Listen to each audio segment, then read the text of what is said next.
Bienvenida. Buenas tardes.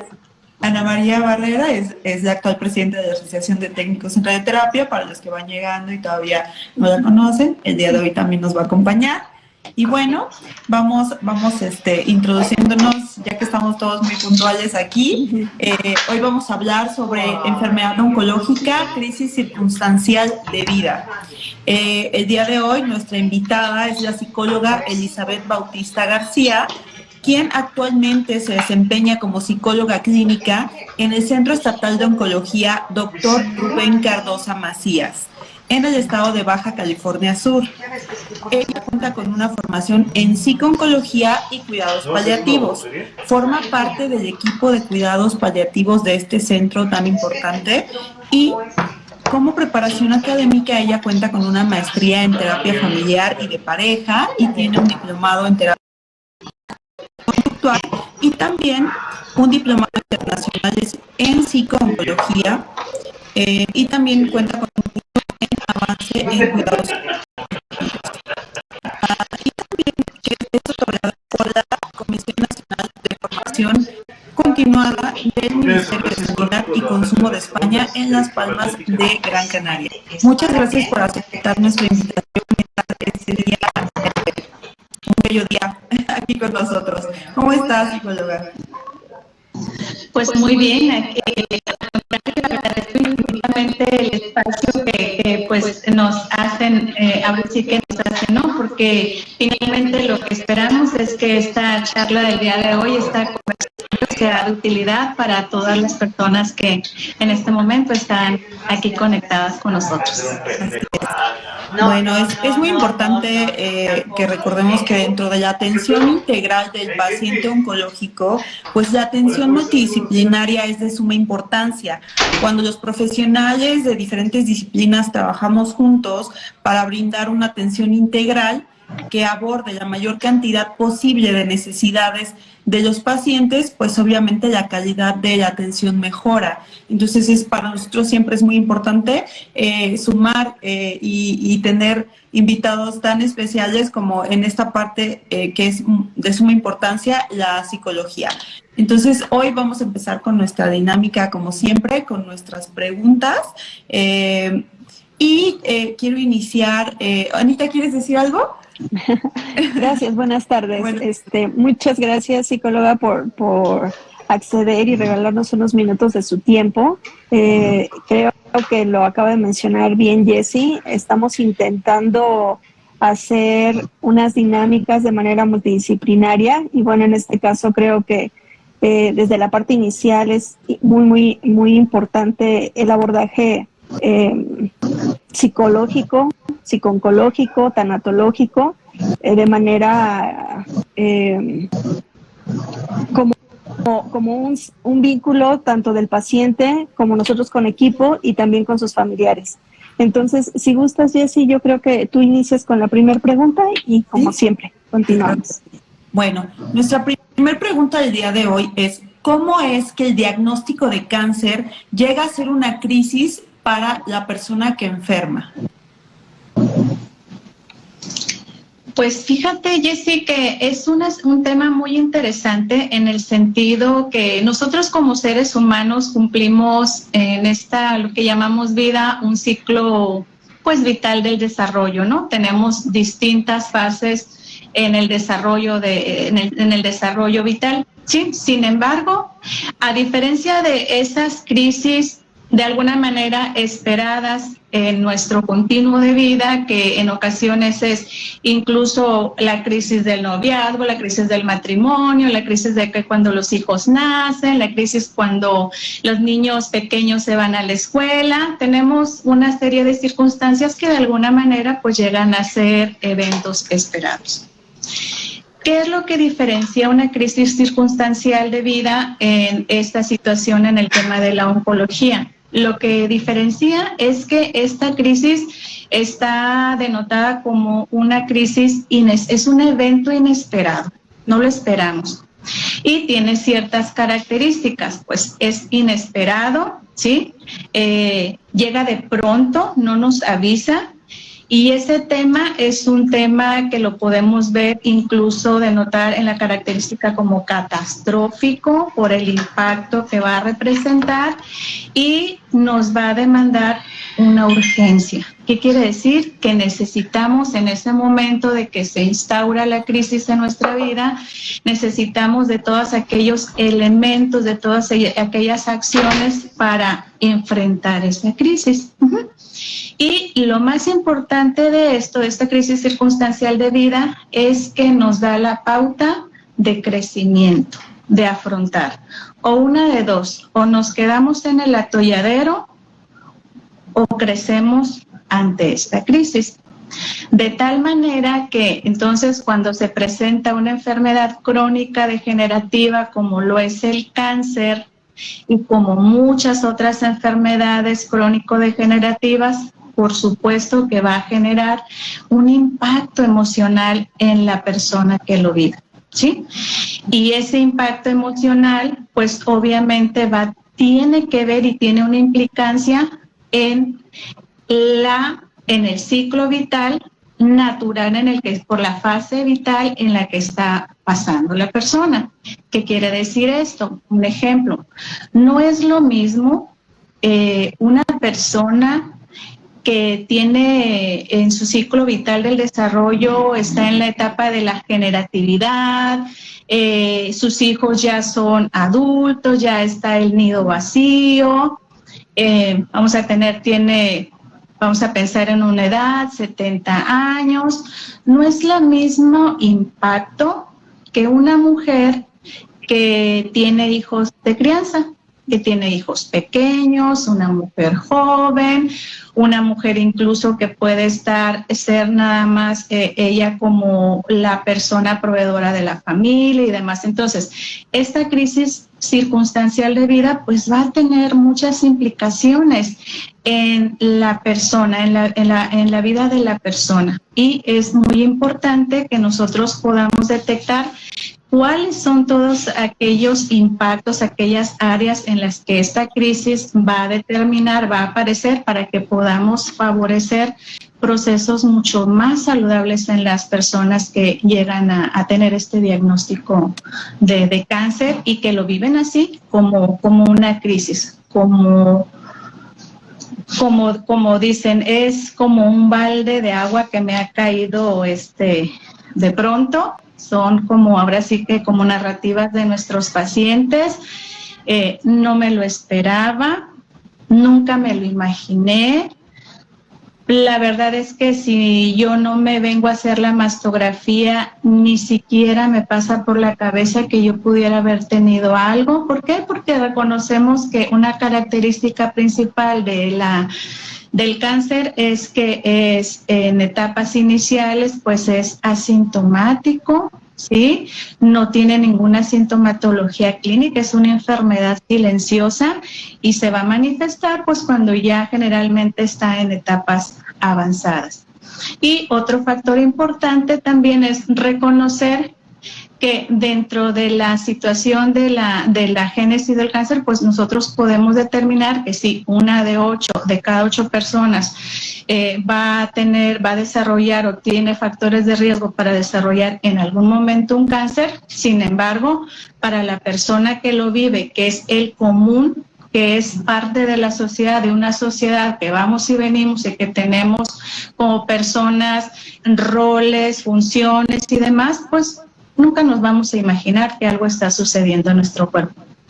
Por lo tanto, cuando llega este evento inesperado, pues así lo vamos a vivir, como una catástrofe, como una situación en donde incluso a veces sentimos que lo vemos como una amenaza a la vida.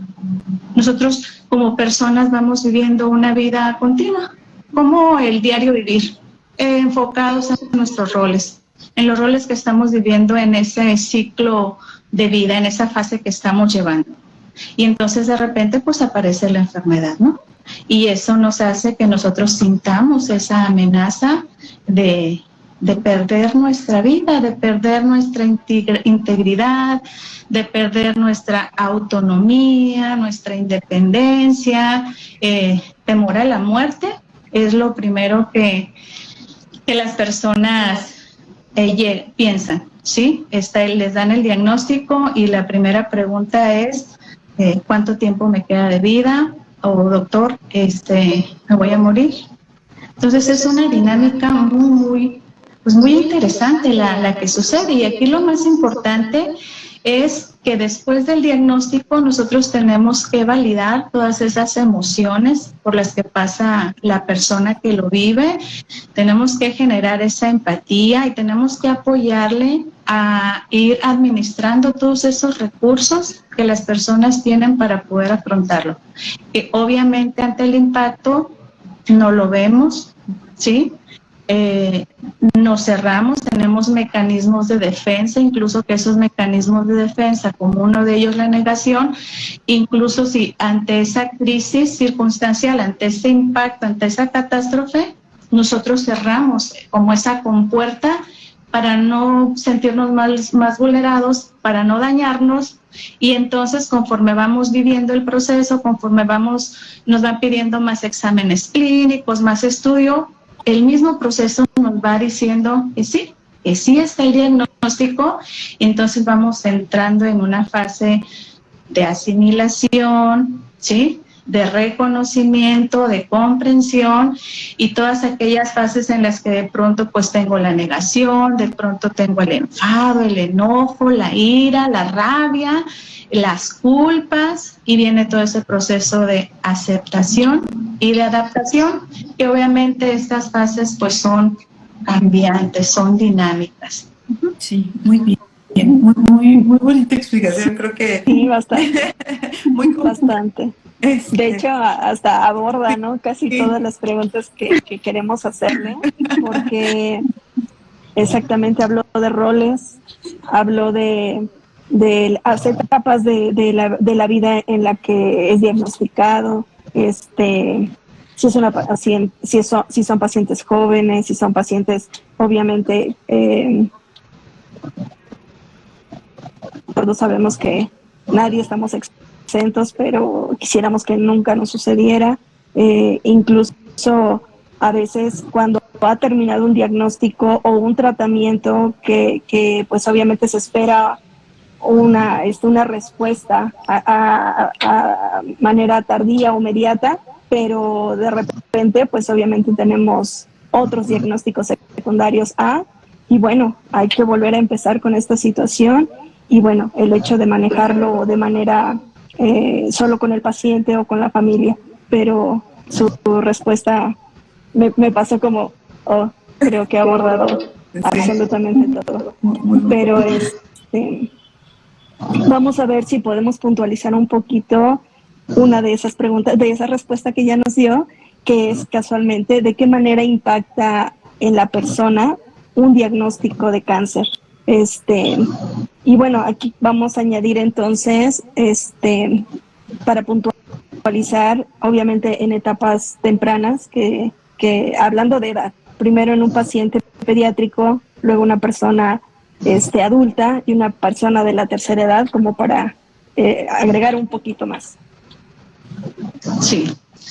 Bueno, de acuerdo a esa temática, podemos reconocer que el cáncer como enfermedad pues va a impactar tanto a la persona que lo vive como al sistema familiar. En este sentido, bueno, nosotros en oncología, en el Centro Estatal de Oncología, manejamos el paciente adulto. Sin embargo, dentro de un contexto de la dinámica del sistema familiar, podemos reconocer que cuando el niño enferma, ¿sí?, ahí está la naturaleza del pequeño, de una capacidad de afrontamiento totalmente diferente a como lo vive un adulto, y pareciera que esto tiene que ver con los aprendizajes ya adquiridos, con los apegos incluso a la vida, con todo aquello, aquel bagaje que ya traemos de construcciones, de creencias culturales y demás sobre la enfermedad. Y un niño no, el niño de acuerdo a la edad pues tiene su pensamiento concreto y se va rigiendo sobre lo que le vamos diciendo. Claro que el impacto va a ser para él, pero y mucho más lo viven los papás por el temor, obviamente, a la pérdida de su hijo. Eso es entendido, ¿sí? Una persona adulta en todo su contexto y su ciclo vital de vida, pues como lo había dicho hace un momento, no es lo mismo un adolescente que tiene toda una vida por delante, todo un proyecto de vida, o más bien un joven adulto, ¿sí? A partir de los 30 años, a partir de los 25, porque lo que más hemos tenido, un adulto joven, mujer, cáncer de mama, de 23 años, la más joven. Y no es lo mismo esta edad en el sentido estricto en todo lo que confluye con ella, ¿no? Si es una mujer que no ha tenido hijos, ¿sí? Cómo vemos el impacto emocional en el proyecto de vida si esta mujer desea tener un maternaje, desea realizarse como mamá, o que tenga otros proyectos de vida en cuanto a estudios, en cuanto a todo lo que signifique para ella estar aquí, ¿no? Y no es lo mismo también estar en una persona, vamos a decir, mayor, en la que en ocasiones nosotros incluso ante el temor a la muerte, porque si visualizamos que el cáncer tiene un significado cultural que es igual a muerte, no es lo mismo entonces pensar en una persona mayor en donde ya vivió su vida, incluso ellos nos llegan a decir, pues yo ya viví mi vida, creo que lo que me sobre de tiempo después de esto es tiempo ganado.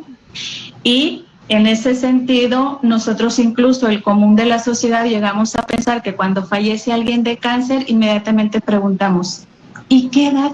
Fulanito falleció. ¿Y qué edad tenía? Pues fíjate que tenía 80 y tantos años. Como que ya lo vemos como que ya vivió su vida y todo demás. Pero nos impacta cuando dicen, fíjate que la persona tal falleció. ¿Qué edad tenía? 45 años, 35 años. ¿Tenía hijos? Sí, sí tenía hijos. ¿Pequeños? Sí, pequeñitos. Y entonces empezamos a hacer construcciones y nos sentimos como muy impactados, ¿sí? Y finalmente es el reflejo de lo que nosotros mismos también podemos saber que en un momento dado podríamos pasar. Ni siquiera es el imaginario. A veces decimos, te puedo entender lo que sientes. No es cierto. Solo la persona que lo vive sabe cómo lo vive. Nosotros desde nuestra esfera intentamos reconocer y validar todas esas emociones por las que pasa cada persona, desde un infante, un adolescente, un joven adulto y un adulto mayor. Entonces, esto da una connotación que quiere decir que cada caso es único y particular, y que en esa unicidad nosotros tendríamos que establecer todas aquellas estrategias, como bien lo dijeron ustedes al inicio, como un equipo multidisciplinario, interdisciplinario, en donde conjuguen todas estas disciplinas y nosotros podamos llevar a cabo todas esas acciones, interacciones en la vida de esa persona que vive esta enfermedad, y podamos favorecerle que el proceso sea saludable, ¿sí? Que no se sienta solo, que hagamos ese equipo con la familia y el equipo médico. Muy bien. Y bueno, justamente vamos llegando la siguiente pregunta a esta parte final que nos está explicando, y eso es qué importancia tiene el apoyo familiar en el paciente ante un diagnóstico oncológico. Entonces, bueno, creo que todos sabemos que es muy importante, pero desde el punto de vista de la psicología, ¿qué nos puede agregar, Eli? Claro que sí. El apoyo psicológico, el apoyo emocional en una enfermedad crónico-degenerativa, y en esta ocasión, si estamos hablando del cáncer, es fundamental. Es fundamental. Si una persona está en una crisis en ese momento o empieza con un cuadro de angustia o de ansiedad ante el tratamiento, no lo va a poder recibir el tratamiento si no le damos la contención, si no lo tratamos antes. Entonces, en este sentido, nosotros tenemos el protocolo de atención y de acuerdo a los manuales, pues nosotros nos regimos de que decimos que todo paciente que inicia un tratamiento va a llevar sí o sí todo este apoyo desde el inicio del proceso de la enfermedad. Es más, deberíamos, y algunas recomendaciones como de orientación o de consejería, según algunas normas, nos hablan de que previo al diagnóstico ya muchas personas que van viviendo todos esos estudios de tamizaje que se están realizando para hacer un diagnóstico, pues obviamente empiezan a generar cuadros de ansiedad. Y desde ahí tendríamos que tener como ese antecedente previo independientemente del resultado que salga. Sabemos entonces que si el resultado llega a salir positivo, si hay un diagnóstico oncológico, inmediatamente el médico que es el que le va a dar la noticia, lo va a referir a psicología para que nosotros hagamos la contención emocional y vayamos evidenciando todo ese proceso desde el inicio hasta el fin. ¿Qué es el fin? Bueno, un paciente oncológico va a vivir diferentes fases, diferentes etapas, y en todas y cada una de esas fases, de esas etapas, hay un acompañamiento hasta la finitud de la vida de acuerdo a los cuidados paliativos.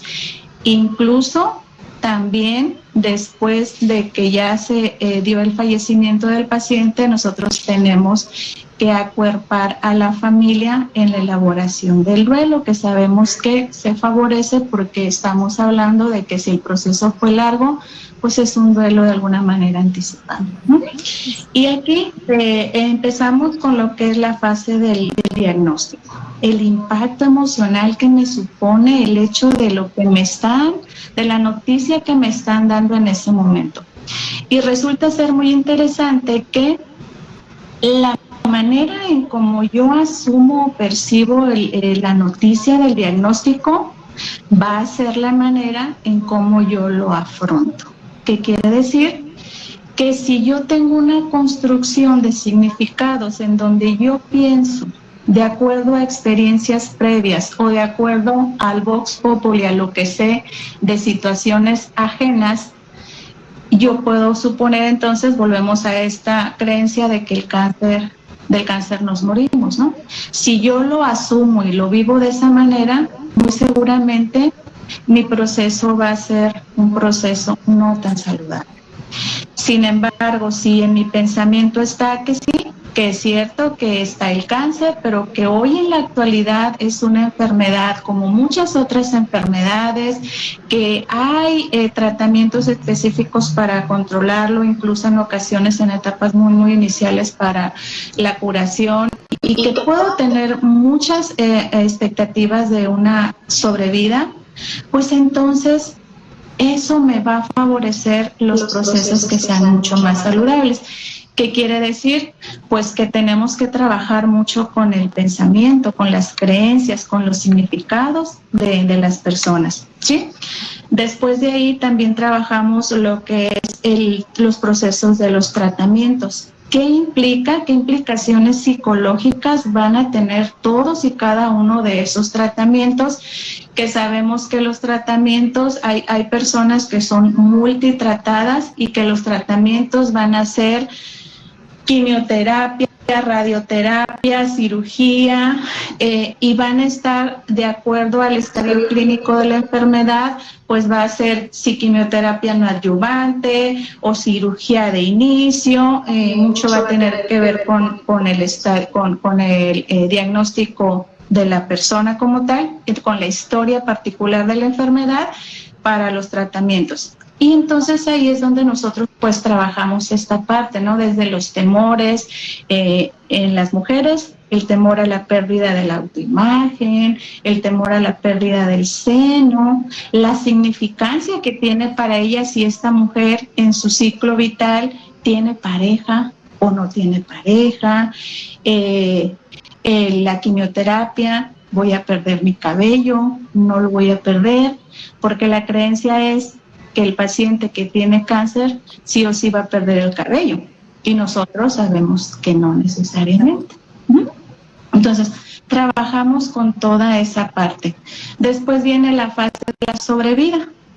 La sobrevida, ya después de que terminaron los tratamientos, pues viene la fase de control y la de seguimiento a 5 años o ya 10 años. Y entonces nos encontramos que las personas necesitamos volver a implementar acciones para que vuelvan ellas a reorganizar esa vida. Que todas aquellas situaciones de proyectos de vida que se quedaron anclados, que se quedaron en espera, vuelvan a retomarlos con un cambio en las creencias, ¿sí? Con el autocuidado y con la conciencia plena de una segunda oportunidad, porque la mayoría de las personas así lo viven. Después del cáncer es como, ahora sí voy a hacer todo aquello que no hice o que dejé de hacer, voy a hacer mucho más, porque lo ven así, como una oportunidad de vida más. Claro que cuando no sucede así, como hace rato dijo la presidenta, vienen las recaídas, viene la regresión de la enfermedad, y tenemos que volver a implementar todos esos instrumentos para volver a apoyar a nuestros pacientes. Y obviamente sabemos que ese tipo de enfermedad pues va a ser una enfermedad crónica en el tiempo, que incluso llega a la gravedad y va a llegar incluso algunas personas a la muerte, les va a llegar a la muerte. Y entonces ahí pues hacemos otro tipo de actuaciones que van a ser dinámicas, que van a ser cambiantes, y el acompañamiento pues hasta la finitud de la vida. Exacto. Y todo esto que menciona, me viene a la cabeza el hecho de nosotros como personal técnico que estamos con los pacientes, que hacemos vínculos con los pacientes, incluso con los familiares, hablando de edades, cuando de alguna manera por conocimiento, por nuestra experiencia, sabemos como cuál es la línea de seguimiento o más o menos el pronóstico que tiene el paciente. Sin embargo, qué importante es la preparación también para nosotros como profesionales para abordar este tipo de situaciones, porque también nosotros nos vemos afectados. Cuando un paciente joven que bueno, incluso que hasta llega a fallecer durante el tratamiento y que no necesariamente fue por el diagnóstico del cáncer, a nosotros nos afecta bastante. Y más cuando tenemos ya también mucho tiempo tratando o que estamos ya en esta especialidad muchos años. Viene a mi mente igual procesos de repente en pacientes jóvenes, como lo menciona, que su mayor temor en ocasiones es casualmente la pérdida del cabello, o muchos la pérdida de la pareja, el acompañamiento o no durante este proceso.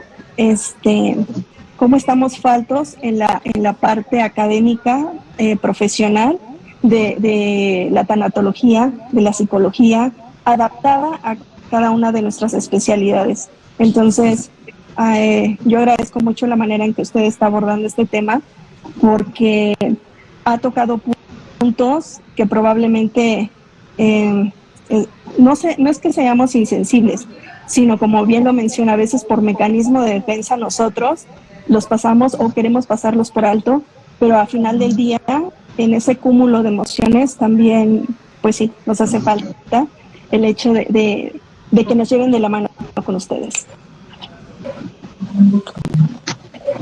Claro que sí, qué importante lo que acaba de mencionar, porque si bien es cierto, en nuestro diario vivir como profesionales del área, por fuera pueden ver las personas esa aparente insensibilidad.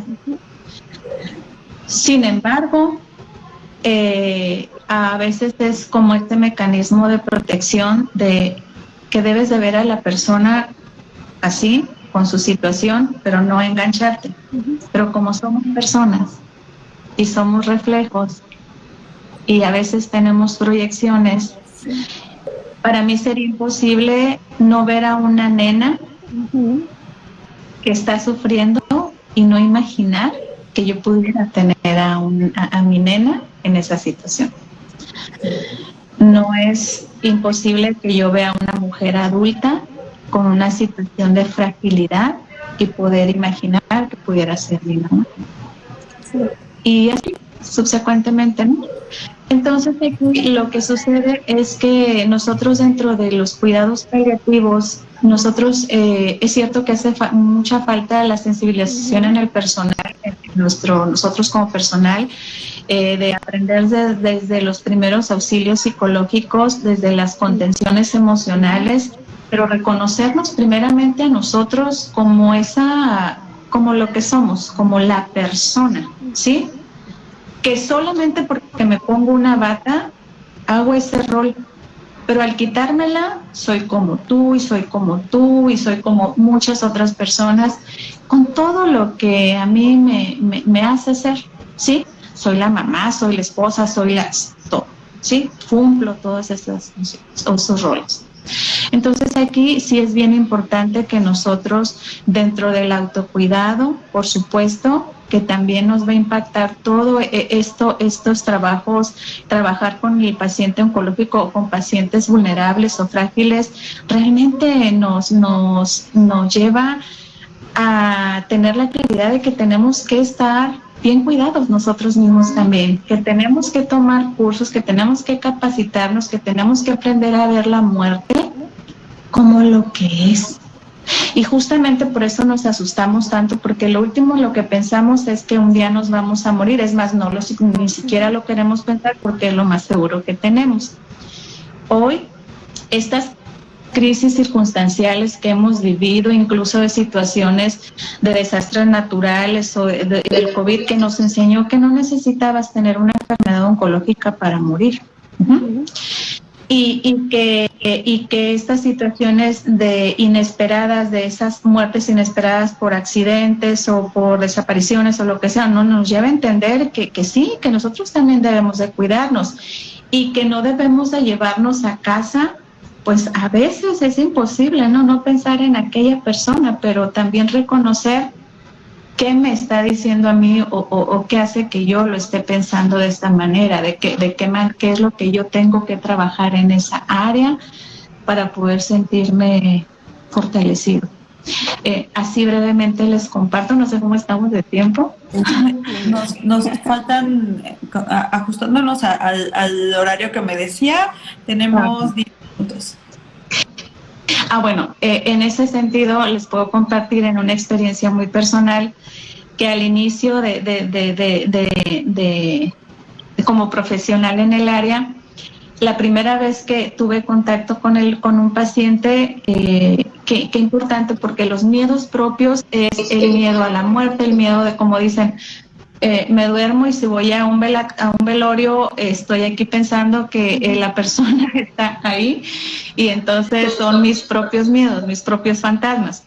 Yo recuerdo que la primera experiencia fue una mujer joven, 27 años, cáncer cervicouterino, me mandan a apoyo, estaba en agonía la persona, estaba su esposo ahí, entonces nos tocó hacer ese cierre, estaban los nenes ahí, pudimos apoyar para que entraran y pudieran verla y me tocó cerrarle los ojos a esa persona.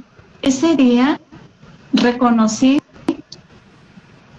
que algo sucedió, algo mágico sucedió, porque entonces reconoces que tiene uno que aprender a vivir verdaderamente, que a través de la sensación de tener el temor, la amenaza de la muerte, aprendemos a reconocer que tenemos que aprender a vivir y a vivir bien, que es un compromiso de cada quien, que tenemos todo para tomarlo y poder vivir.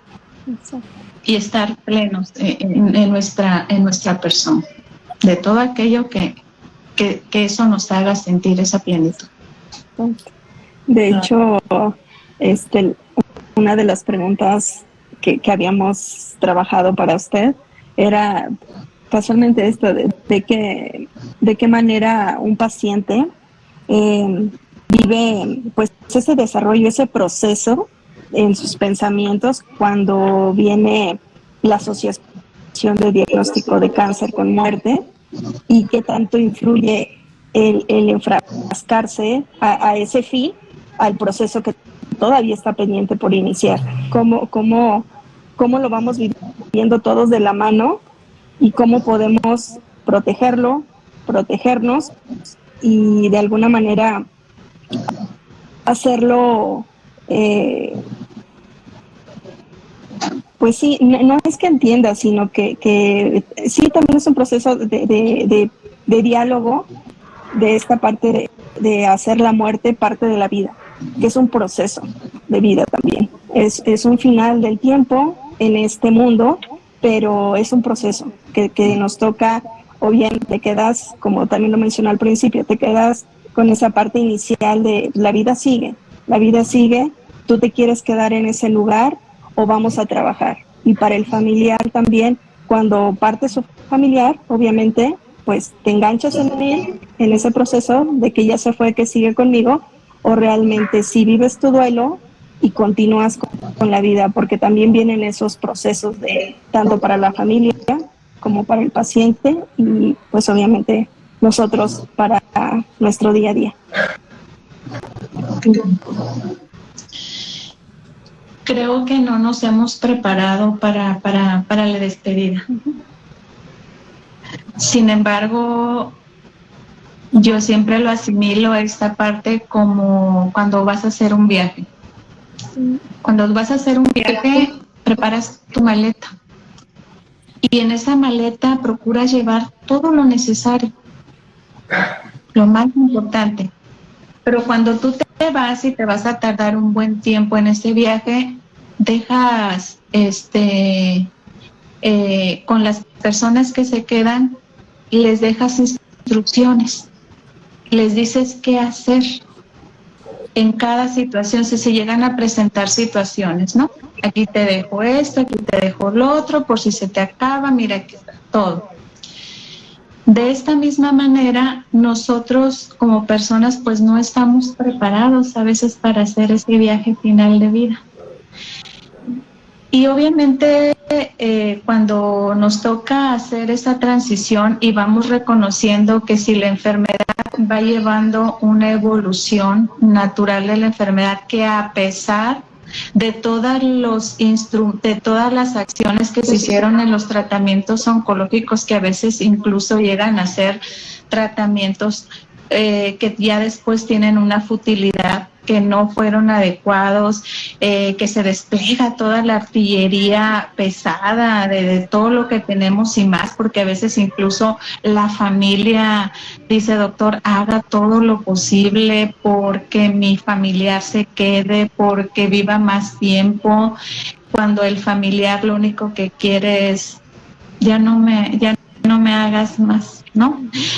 Todos aquellos tratamientos que son intervencionistas, que si de acuerdo al estadio clínico de la enfermedad decimos nosotros, ya no, son decisiones finales de vida, y nosotros tenemos que aprender a reconocer qué es eso, que la decisión la va a tomar el paciente, el que lo vive, en hasta qué momento sí, y que obviamente en lo paliativo trabajamos esas grandes decisiones de vida. Y obviamente ese proceso nos lleva a reconocer que a veces el hecho de la despedida, de que por más a acciones que hicimos de tratamiento, nosotros mismos nos vemos que hay un deterioro importante, que hay una fragilidad que me está consumiendo, que ya estoy dejando de ser aquella persona, que incluso mi familia también lo ve, pero es un silencio encubierto, no de eso no se habla. Al contrario, cuando intento hablar de la tener una comunicación sobre la muerte, sobre los pendientes, sobre situaciones que me preocupan, nuestra familia inmediatamente nos acalla.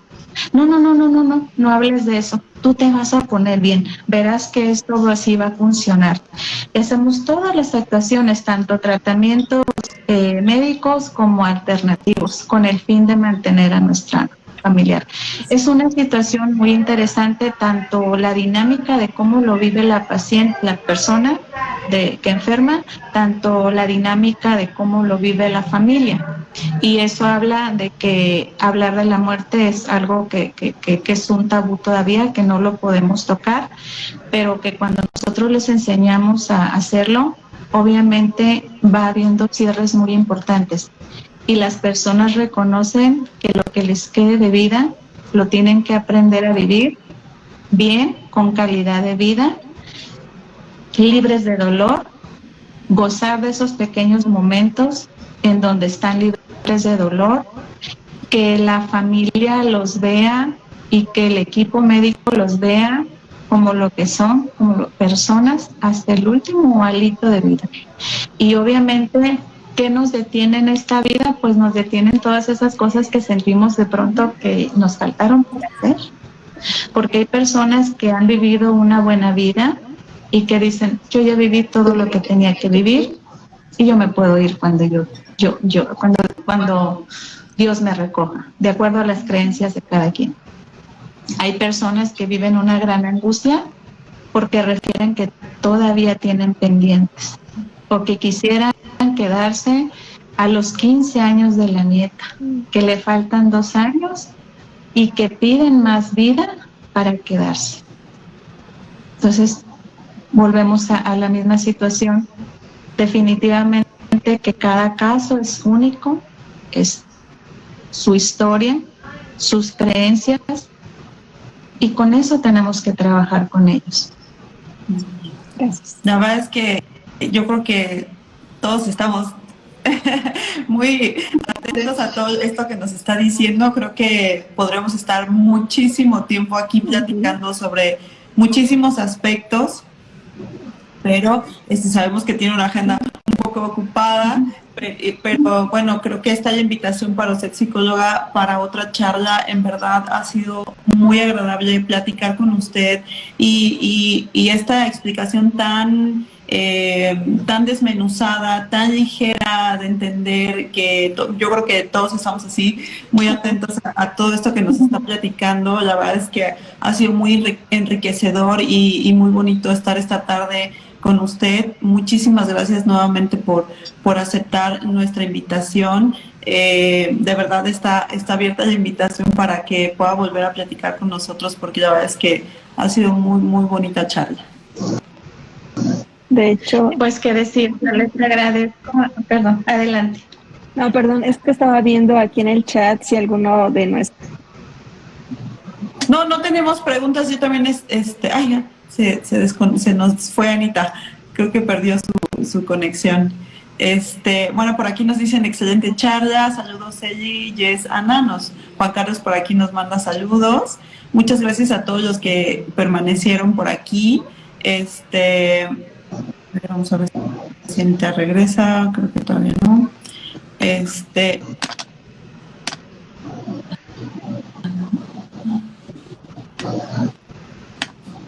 Ya mandamos invitación a ver si puede. Parece que perdió su conexión. De verdad, muchísimas gracias, psicóloga Eli. Ha sido de verdad un placer estar esta tarde con usted. El cáncer sin duda es una enfermedad que nos enseña mucho acerca de resiliencia y de fe, y pues sigamos luchando juntos contra esta enfermedad. Gracias por ser parte de este gran equipo multidisciplinario. Y bueno, por aquí nos dicen muchas felicidades y gracias por compartir esta información. Saludos desde Oaxaca, muy, muy bonita, excelente, aunque está difícil, y más aún cuando se es paciente y tecnólogo, que manejamos pacientes con altas cargas emocionales. Claro que sí, sin duda, esa es la intención de que tengamos estas charlas y de que ustedes nos manden también los temas que les gustaría abordar. Como lo decía Ana hace un momentito, pues también la parte de nosotros, la parte emocional, a veces es difícil trabajarla por la carga de trabajo, pero también es muy importante y no debemos dejarla de lado. Muchas gracias, qué buena charla, gracias por compartir este tema, muchas felicidades. Muchas felicitaciones por aquí. Muchas gracias a ustedes también por acompañarnos. Feliz noche a todos y pues estamos en contacto. A nombre de toda la mesa directiva le damos las gracias nuevamente, psicóloga, y esperamos vernos muy pronto en otra charla. Claro que sí, yo encantadísima y espero que esta charla haya sido de utilidad y con que nos hayamos quedado con una frase y la pongamos para aplicarlo en la vida. Creo que eso ya es muy gratificante para mí. Sí. Muchísimas gracias. Que sí. Y por aquí se va a quedar en nuestro perfil, entonces para que puedan seguirla viendo, para que nos manden ahí muchos corazoncitos y los temas que les gustaría que abordemos más adelante. Bueno, pues que pasen una excelente noche todos, estamos en contacto y nos vemos pronto. Muchas gracias por acompañarnos en otro Conversando con Teramar. Nos vemos.